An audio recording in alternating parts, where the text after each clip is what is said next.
thing about this. See if I can do it this way. No? Maybe this way. You guys can see what the hell I'm doing.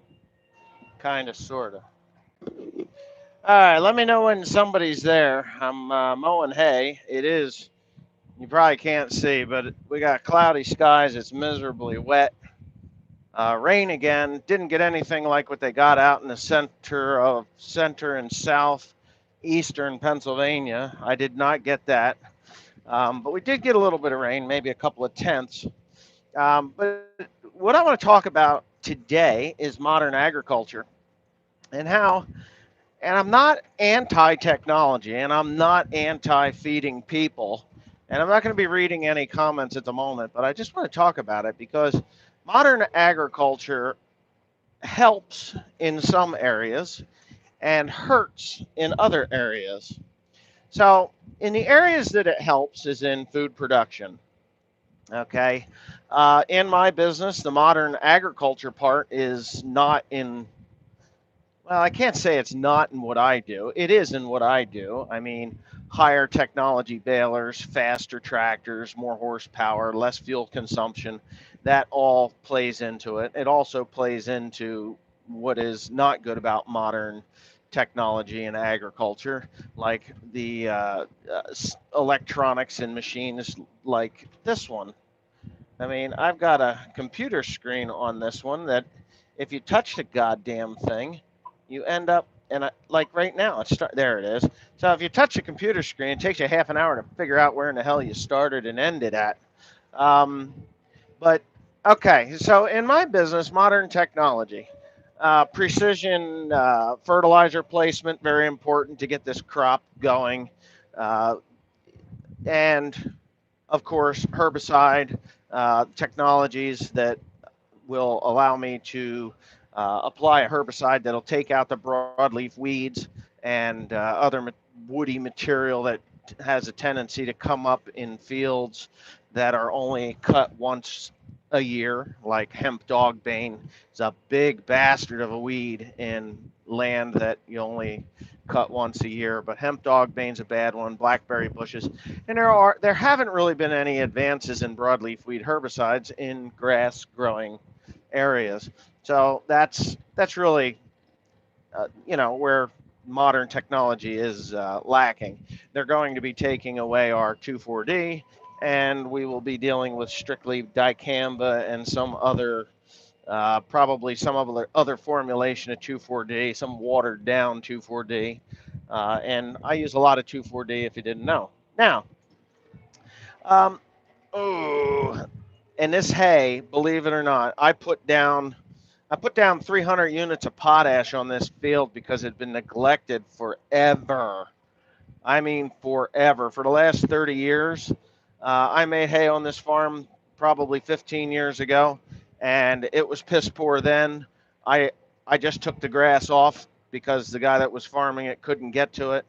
But simple soil test and other intuitions that I have let me know that, well, the soil test was really what let me know that this was so potash deficient that it wouldn't grow a decent crop. So, anyways, I just got done watching Minnesota Millennial Farmer. Now, Zach does a great job. I got to tell you, he does a great job. He really does. He does a good job with his videos. He's a good farmer. He cares about his environment. He cares about, how the world perceives farmers. I'm a little rougher and more raw than what Zach is. I'm more of a, I'll tell you which end is up rather than sugarcoat it and give it back to you. I don't sugarcoat anything. I call an ace and a spade a spade. If you're an asshole, you're an asshole, and that's all there is to it. But anyway, so I'm watching the Minnesota Millennial Farmer, and he was out doing yield tests on his corn with channel seed representatives. And the last corn that I planted just so happened to have been channel seed. I will never in a million years plant channel seed corn ever again, at least in this area. I think we got the shit on the end of the stick or what was left in the bottom of the seed bin that that they cleaned up, threw in a bag, and said this will be good for the East Coast. Those idiots don't know what they're doing anyway. That's how I felt with Channel Seed how Channel Seed was. But anyway, his yields were looking like somewhere between 220 and 250 bushels. I would give him that 220, 250 bushels. Now, uh, 220, 250 bushels, that is seed technology, uh, and it is also herbicide, fertilizer placement, and technologies there. And you're probably wondering, well, how is that going to hurt agriculture? How is that going to hurt anyone? Well, I'm going to tell you, it hurts the price. When you got guys like Zach, which believe me, I have a great respect for Zach. He's a very proud man. Does a great job. I mean, I was looking at his corn, and quite honestly, I was a little bit jealous. I wish I could be able to grow corn that would be close to that. Now, I have grown 220 bushel corn, but it's a rare occasion here in New Jersey, at least in my neck of the woods in New Jersey. Takes really more fertilizer and nutrients. We have sour soils here. We don't have sweet soils. And, well, that's a whole nother video for itself. But I will be growing corn again this year. And you can damn well bet you it ain't going to be channel seed. But anyway, when you got guys like Zach that are out there and pushing that yield to the maximum, that 220 bushel yield, 250 bushel yield. I know there's guys that get up around 300 in different areas. That is a lot of yield per acre. When I was a kid, if you got 150 bushels to the acre, you were making money. I mean, you were really making money. Today, 150 bushels yield to the acre in corn, you're going broke. You're going broke fast. It's just the profit margins have shifted that far.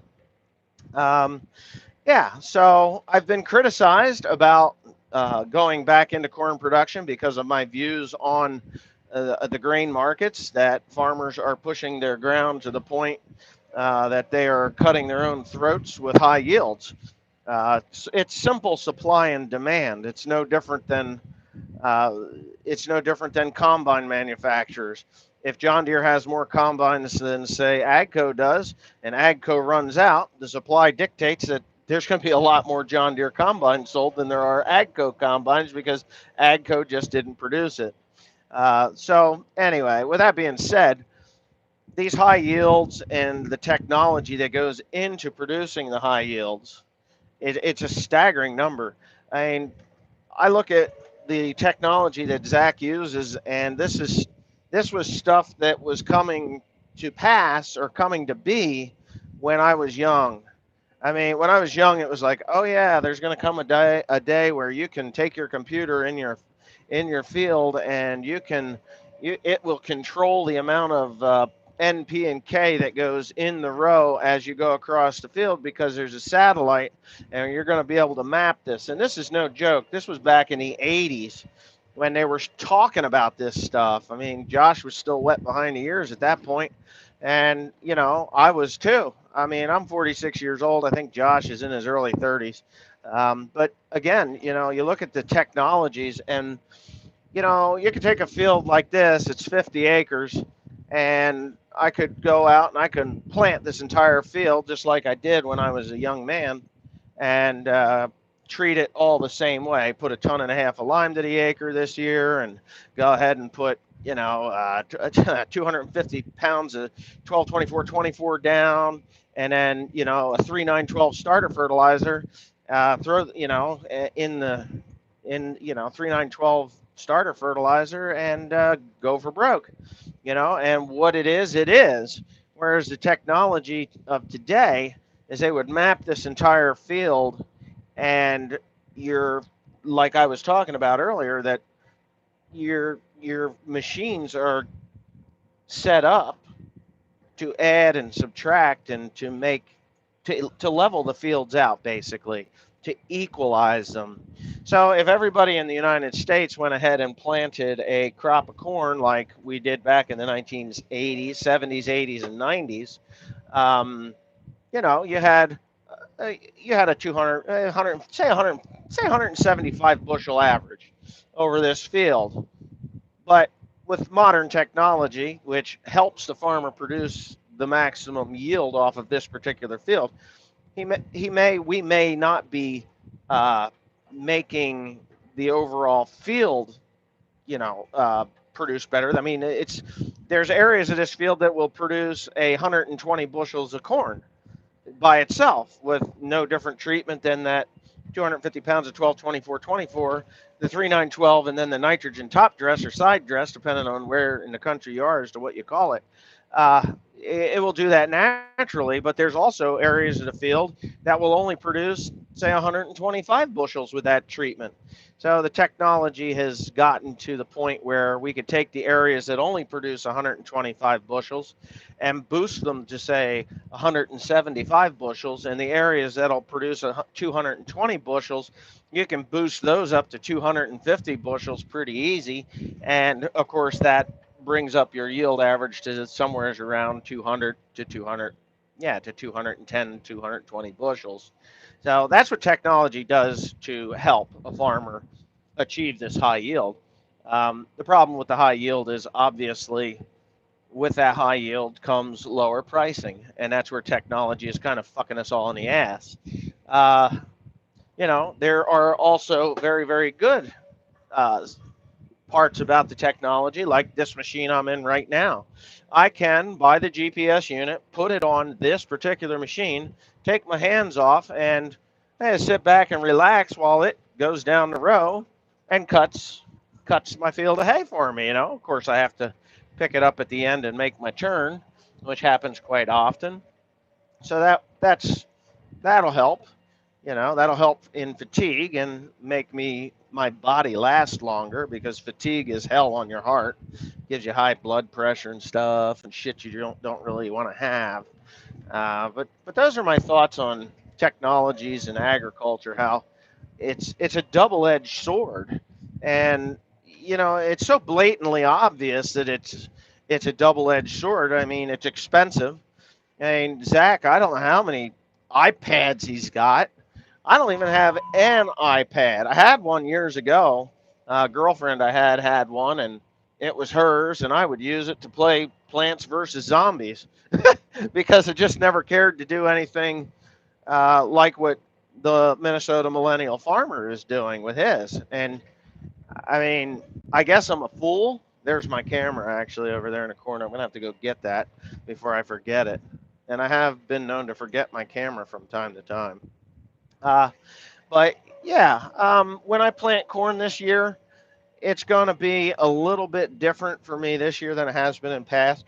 This coming year, 2019, excuse me, uh, for the simple reason, and you're going to have to hold on. I got to go grab my camera, so just stay put. You're not going to see me, but you're going to hear me, okay? So anyway, hopefully I'm still connected to my headset. But anyhow, the way I'm going to be fertilizing my fields is with spent compost that I get out of the composters down in Kennett Square. And I will be able to put a severe amount of compost on the ground, something like no less than 5 tons to the acre of spent compost is what I will be dealing with, because 4 or 5 tons to the acre will give me, it'll actually be doing some nutrient building rather than, just producing a crop with what I put in. Most farmers don't do nutrient building on ground that they don't own, because the minute you start building your soils up to produce that crop, and neighboring farmer next door knows what you're doing because they watch, they come along with their checkbook, they crack it open, and then they become miners instead of farmers, and they will mine your hard work and effort that you put into the crop, without any inputs to them for themselves. And then when they're done taking away your hard work and nutrients that you had worked so hard and diligently to put in the ground, then of course then they say, oh, can't afford to rent anymore because we're not getting that 220 bushel yield off of the nutrients that the other guy was so kind enough to put in there for us, And that does happen. It happens here. I have had it happen to me. But with the spent compost, I will be able to do some nutrient building. Calcium also, I will be putting. There is calcium in that spent, and you're going to see some videos, a lot of videos actually, of me applying this spent compost. I have already approached a couple of property owners to shit. Just knocked my mirror in on that tree branch.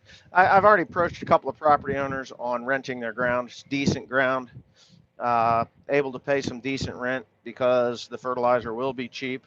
And it's ground that, those property owners don't get paid for their land. It isn't. It's okay ground. It ain't great ground. It's okay ground. But if you get some nutrients in there, you can actually produce a good crop of corn or soybeans if you really wanted to go that route. I'm not in the mood to do soybeans. The simple reason is deer, and I'm a little hesitant of corn because of the damn deer. But I'm going to do some research on different corn varieties. Now, different corn varieties. Now, I know by being criticized by certain individuals about growing corn, they say that I'm contributing to the problem of low corn pricing. Well, let's put it this way. We all have to make a living in this business, right? And any other farmer that's out there isn't going to do the set aside idea like, hey, I farm 100 acres, I'm going to leave 10 acres set aside. So if you do 1,000 acres, it's 100 acres is set aside. Grow something else. Grow milo, grow wheat, grow barley, grow something different. It's really not a difficult concept to do that. The problem is that nobody's going to do it. And I would do it. As a matter of fact, I have 3,700 acres of hay ground, which contributes to higher corn and soybean prices because I'm not putting corn and soybeans in the ground, But it's kind of funny that these narrow-minded individuals don't see that, as all they see is, oh, well, you're just going to contribute to the problem of low grain prices because you're going to start growing corn. Well, okay, but I'm not taking 3,700 acres of hay out of hay ground to grow 3,700 acres of corn. I'm not going to do that. I'm going to continue to grow the same amount of hay as I always have. Oh, look at that. These freaking deer, man, they are everywhere like rats. Rats. They're not even animals, they're just rats. Like hundreds of them. That's why I can't grow beans here. But so criticize away. I will be able to make money in corn for a couple of reasons. Corn fodder. Yes, corn fodder will be on the menu. It'll be on the menu, meaning I will be producing bales of corn fodder to go to the mushroom barn or to the composter. They're looking for corn fodder. I've already purchased 100 acres of corn stalks to produce corn fodder or corn stalks. I purchased it, and he seems to be pretty happy that I will be doing this because he won't have to shred his stalks.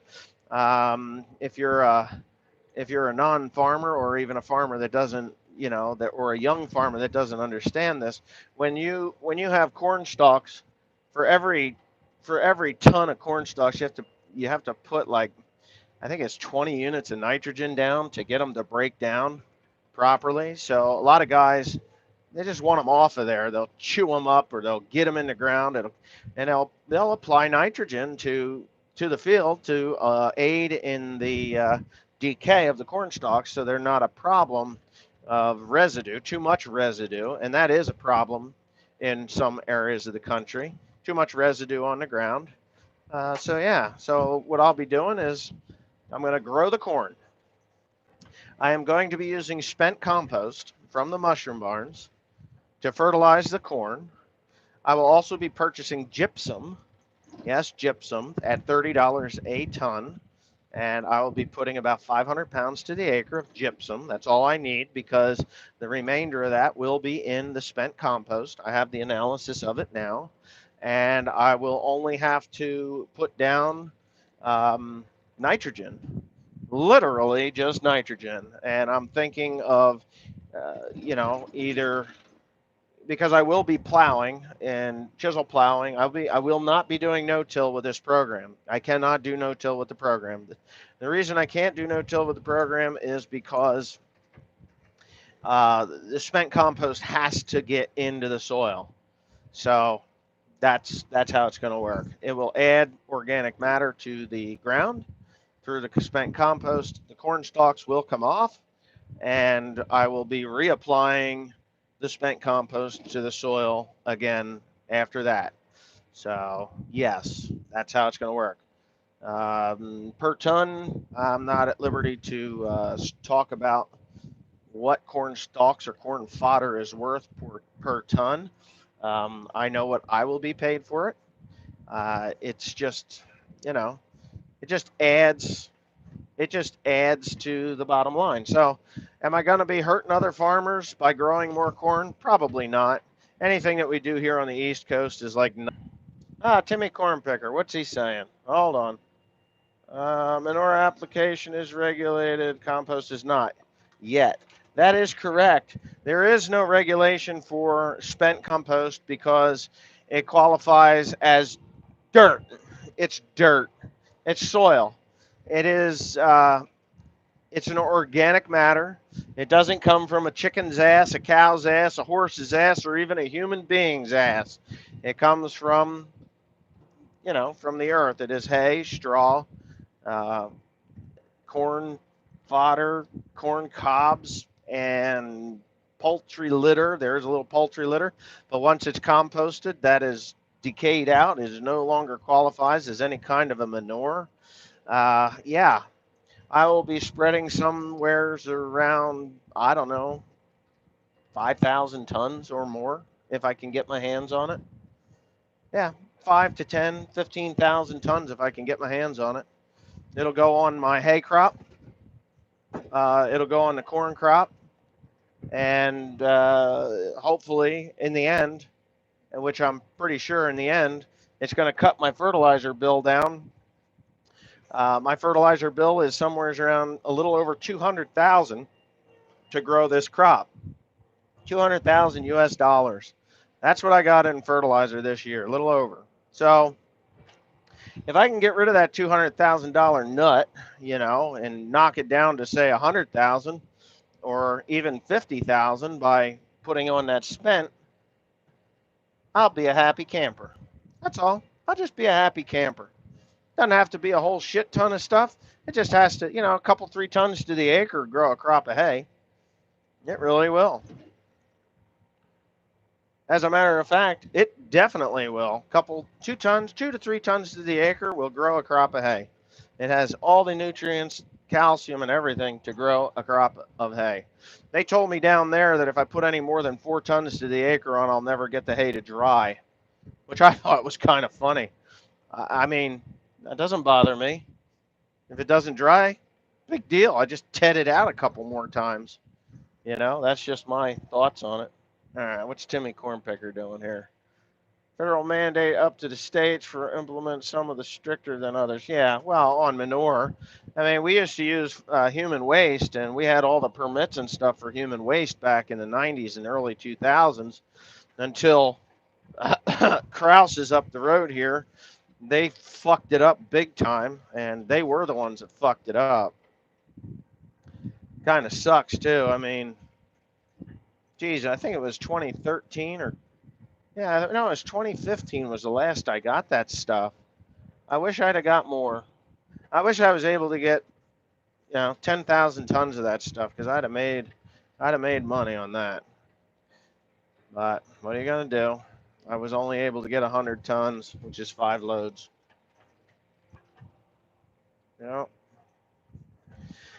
Anyway, I guess that's my thoughts on modern technology and how it can help and hurt American farmers or even farmers around the world.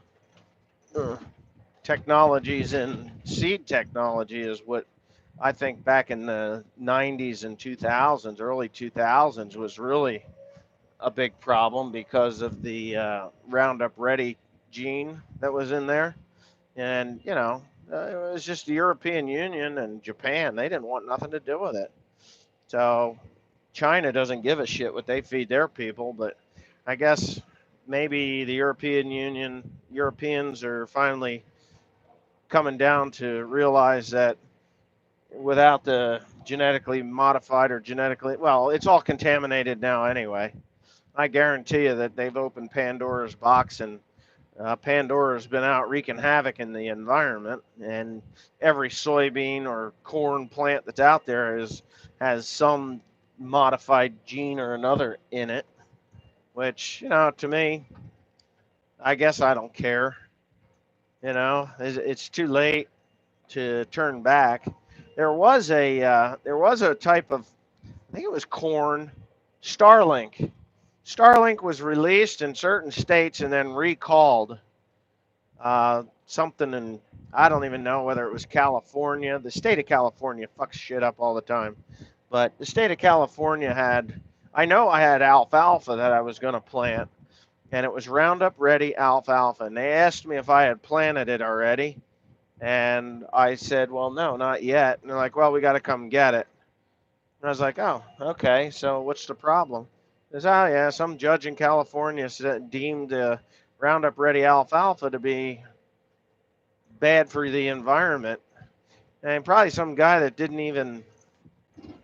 never even stepped foot on a farm, let alone, and people don't eat alfalfa. Dairy cattle and horses and beef cattle do. But, well, horses shouldn't, but, horse people. That brings me to another subject. Horse people are the worst thing for horses. I mean, I'm sure there's a few horse people out there probably saying, you're a fucking asshole. 90% of the horse's problem is caused by the owner of said horse. You can take a horse, put it out in a pasture, and you don't even have to trim their feet, really. They do that for themselves by walking around. But when you put a horse in a stall, they can't walk around, and then their feet get out of control, and they have ankle and foot problems and knee problems because of it. And, it's just, but if you have a horse out in the old dirt pony, the pony that's been out in the dirt forever, that thing just seems to last for 40 years, whereas the thoroughbred that's high strung on concrete and rubber mats and different types of shoes and all that sort of shit, you get 10 years out of one of them, you're lucky. And the vet bills, for God's sakes, the vet bills on a horse is absolutely insane. And, but the old plug that's out on dirt, that son of a bitch lasts forever. Never even see a vet. You might have to have his teeth floated, but, just throw some sand in the feed. You don't have to worry about it. It'll grind their own teeth off. No, you do have to have their teeth floated a little bit. But anyway, I wish I could read the comments. I can't read the comments because I'm mowing hay, I probably shouldn't be mowing hay, but I am. Hey, there's a cloud cover of biblical proportions about to happen. It is. It's gray. It's dreary. It's cold looking. I don't know. Well, I guess I've yammered on long enough, unless you guys want me to keep talking. I could keep talking. Let's see, what is this thing? Some of their environmental problems stem directly from the actions of people that never had. Yeah, it's correct. Wait a minute. We have 70 horses. They stay outside all year round. Our horses hate the inside. Most horses do. They're wild animals. Domesticated wild animals. I'm wearing a do-rag because I can. I've been doing a lot of welding, and hold on a second. I got to make a turn here. Why am I wearing a do-rag? Because. Is there something wrong with it? I've been doing a lot of welding, and I actually had steel get stuck between my head and the strap on the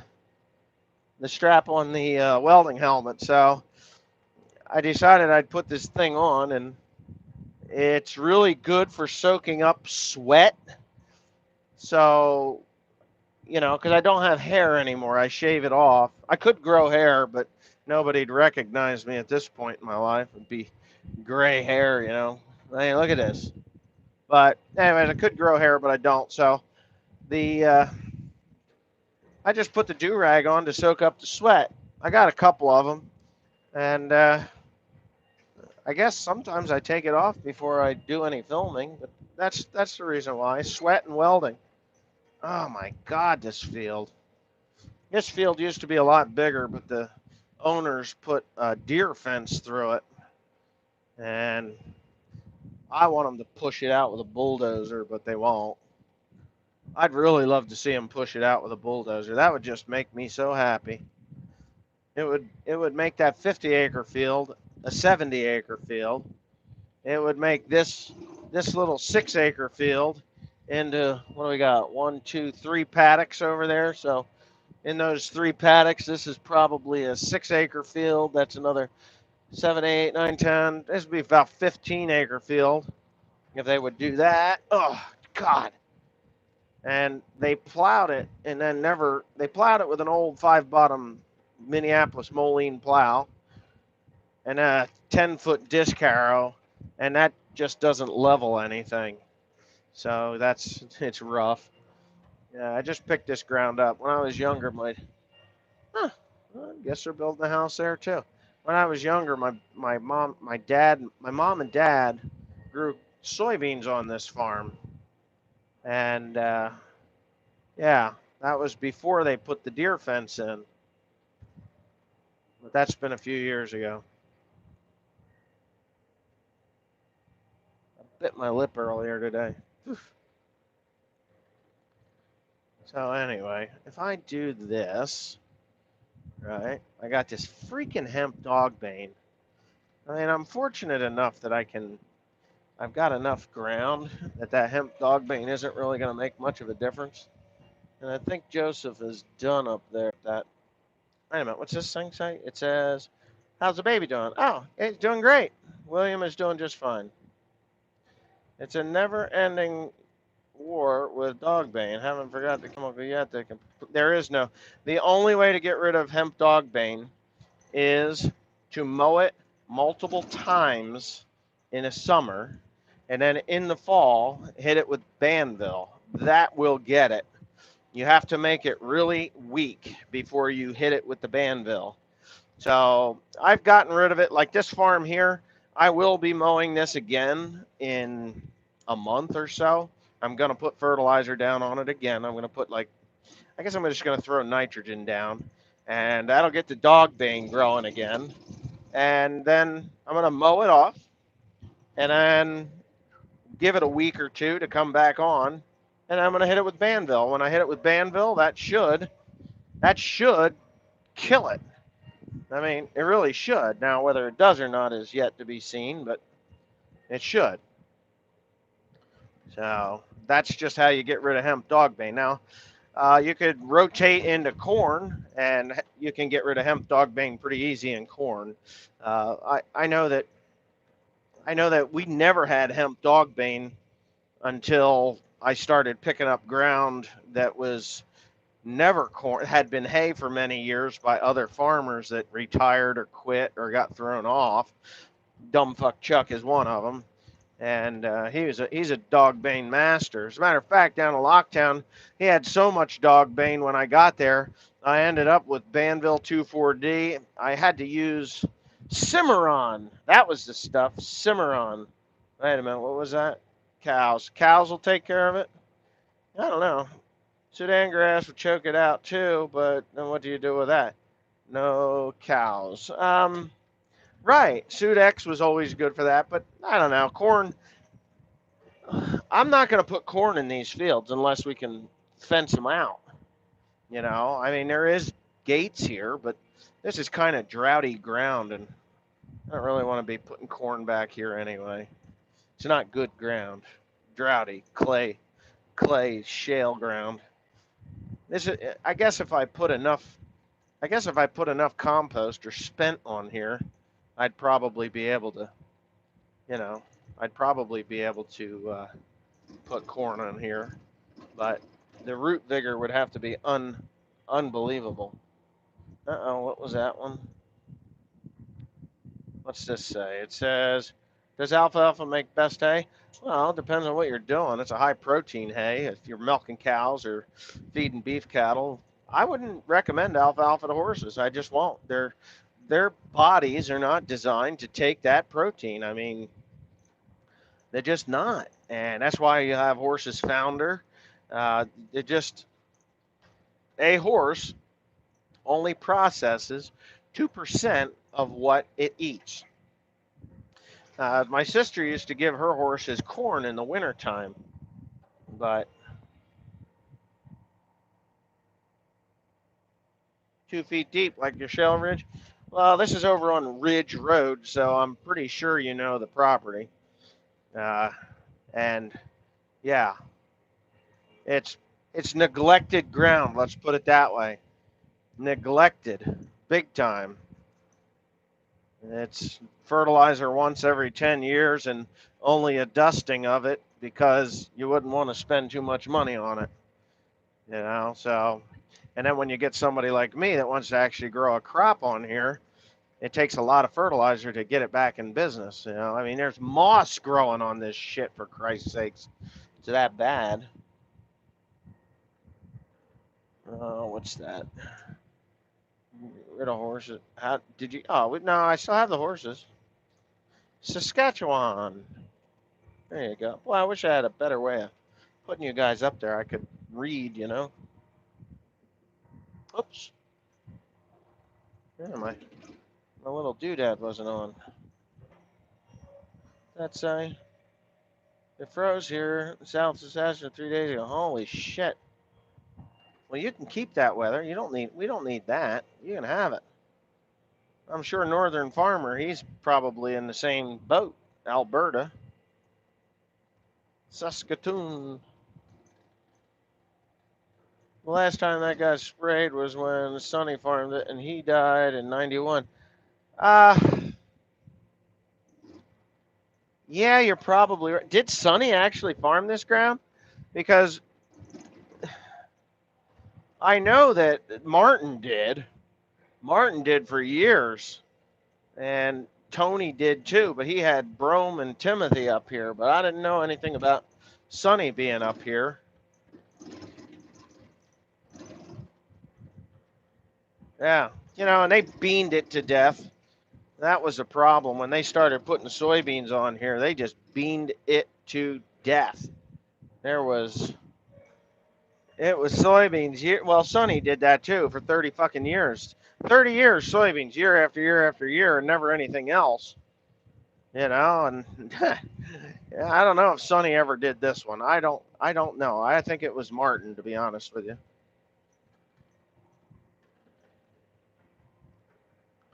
I have to leave a I have to leave a couple of strips of for the birds. A couple of strips of grass out here for the birds, which doesn't help with the hemp dogbane either, because you can't get rid of it if you're leaving strips. So I gotta choose an area here that doesn't have hemp dogbane scattered throughout it. Well, now look at that chicken scratch. Wait a minute. How many hours on the John Deere disc bind? I don't know. I'd have to look. I guess I could find out. Um, huh. Let's see. I don't know. I got a lot.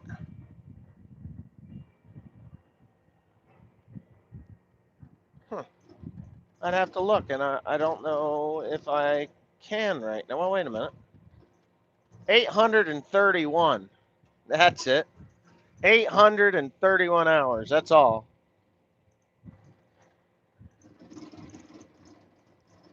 Not too many.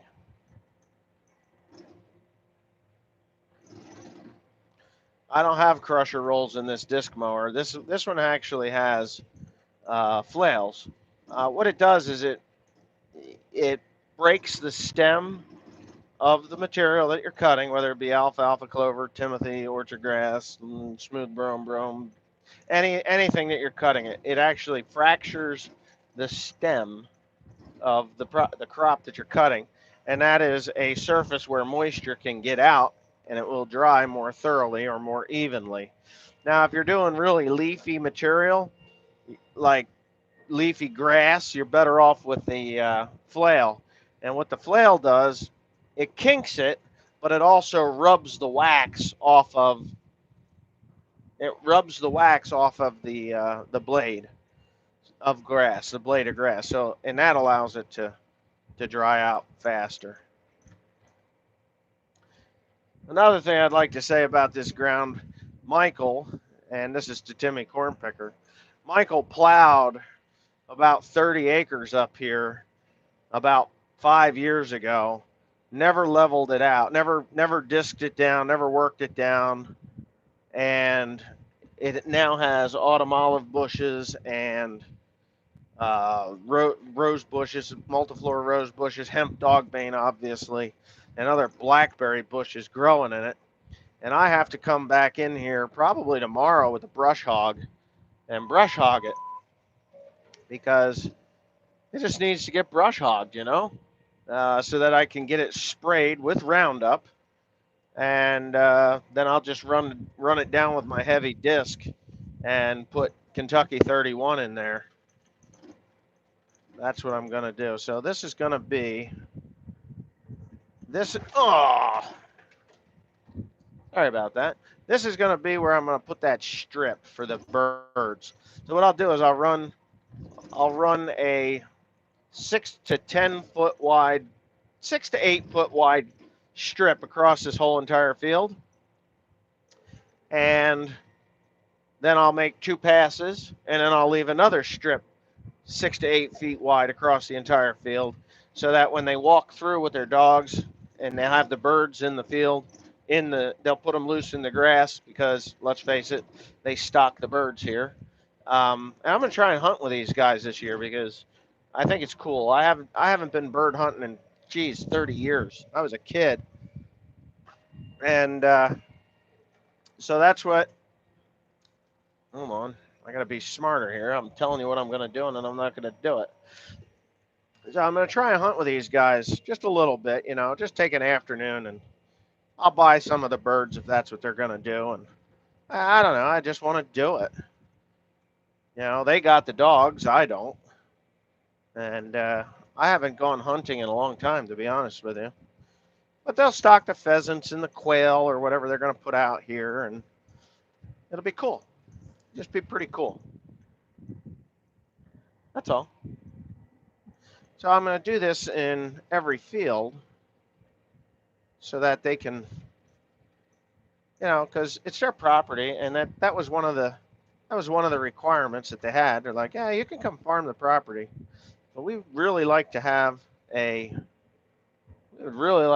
place to stock our birds that we can walk across the field, and the birds, it don't have to be much, just enough to cover them.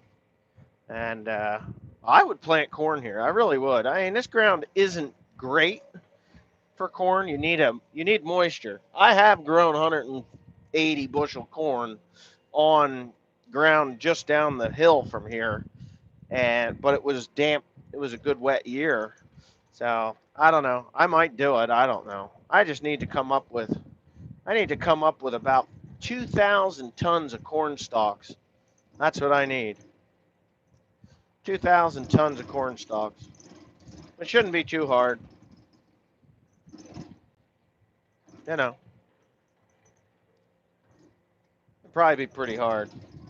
1,000 tons would make me happy. That's 500 acres. So if I got 500 acres of corn stalks, I could probably be okay with that.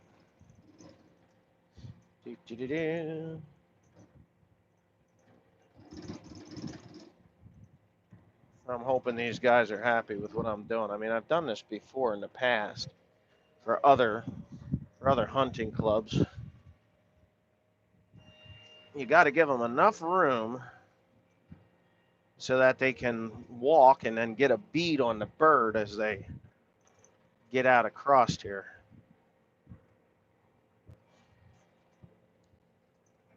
Yeah.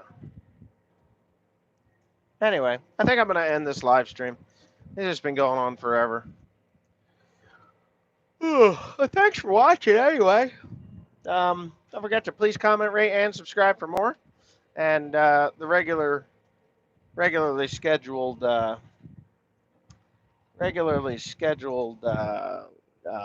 Ag Talk and Raw will resume when life settles down a little bit. As you may or may not know, that I am now a new dad again. William was born on the 9th of August, and you know, it's just been a bit of an adjustment, getting used to having a little baby in the house again. And I sure am enjoying it. You know, it is pretty cool. It's a cool experience at 46. Do we want to do it that way? No, we got to do it this way. At age 46 to be a dad again, I'm actually quite excited for it. I think that it was good. When I was young and had the first group of kids, Haley, Joe, and Tim, Joe, and Haley, Tim, Haley, and Joe was the order that they, what did Tim say? My corn fodder fools. There you go. What's wrong with your corn fodder? I'll use that. Don't matter. Anyway, you got to keep the weeds out of it. They don't want weeds. Can't have it. They got to have clean corn fodder. That's what they're claiming. They don't want no weeds, which to me, how the hell are they ever going to tell what's in it? And once it's in a bale, you know, it's all chewed up anyway. But that's just my thoughts on it. Anyways, but having this new one, this new little guy, little William, it's I'm quite excited because I think I'm more prepared to be a father now than I was when I was 21 when I had Tim. And I think I was 25 when I had Haley, and I was 27 when Joe. No, I was 26 and 27. That's how old I was when Haley and Joe were born. So it's just different. Not that I love my children any differently. I love them all. You know, they're all different personalities and different. You know, they have different ideals and ideas than I do, and their work ethic is a little bit funny, but you know, I don't think that any of them ever could work the way I do. I see things differently than most people. You know, it's kind of weird that I say that, but it's true. I definitely see the world differently than the vast majority of people. Not that makes me any better than anybody else. It just makes me different.